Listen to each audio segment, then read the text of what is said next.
Gaya ng sabi ko kanina, hindi naman daw gano'ng kahirap mag-breed ng mga Java Sparrows kung sila ay captive bred at hindi wild caught. Kung wild caught naman, mas may pag-asa magamit sa pag-breed yung mga lalaki, lalong-lalo na kung naalagaan nyo sila mula pagkabata. Importante lang talaga rin na siguradong male at saka female yung pagpaparisin nyo. Pwede silang pabayaan sa colony cage para sila na mismo yung mamimili ng kanilang kapares, at pwede rin naman sa breeding cages na kayo na mismo makakapili ng ipagpapares. At dahil nga makukonsider rin naman silang finches, ang mga Java Sparrows ay pareho lang din ang style ng pag-breed. Kapag ka nakakondisyon na yung pagkapares, nakakantahan ng mga cock yung mga hen na minsan may dala-dala pa silang nesting material sa tuka habang sumasayaw sa harap ng babae. Ang mga hen naman ay yuyuko at saka hihintay nila makipag-mate sa kanilang cock.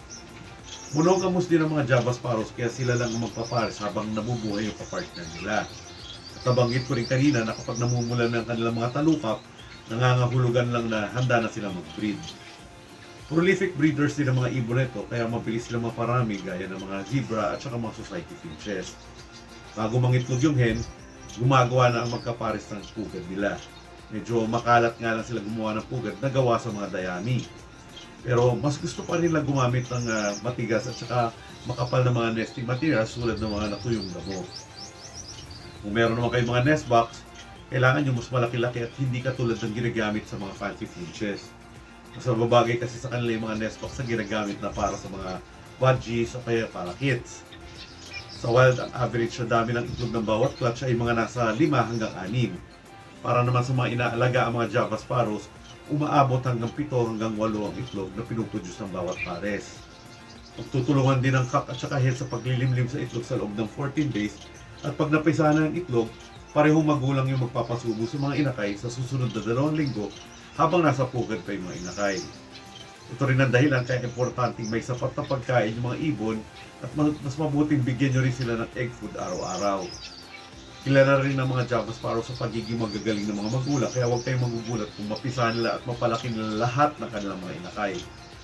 Kung may bala kayong maglagay ng leg band sa mga inakay, pagtungtong ng 1 linggo ang perfect time para masuotan nyo sila ng singsing. Sisimula namang lumabas yung sa pugad ang mga inakay after mga 30 days. Diyan nyo na rin makikita nagsisimula silang mag-practice lumipad at kumain ng seeds na pusa. Sa pagdating ng mga 45 to 50 days mula sa pagkapisa, pwede nyo na silang ihiwalay sa kanilang mga magulang. At dahil napaka-prolific nga nila mag-breed, pwede na uling mangitlog yung magkapares after a few weeks. Hindi sila gaano pihikan sa panahon kaya all year long rin sila pwede magtuloy-tuloy na magpaparami. Pero para ma-maintain yung health at quality ng mga ibon, hanggang 3 clutches lang sa isang taon ang sinasuggest. Ang mga juvenile naman ay magsisimulang mag-molt after mga 3 months at bagamat 1 to 4 years old ang breeding age ng mga Java Sparrows, pwede na sila makapag-breed as early as 8 months old.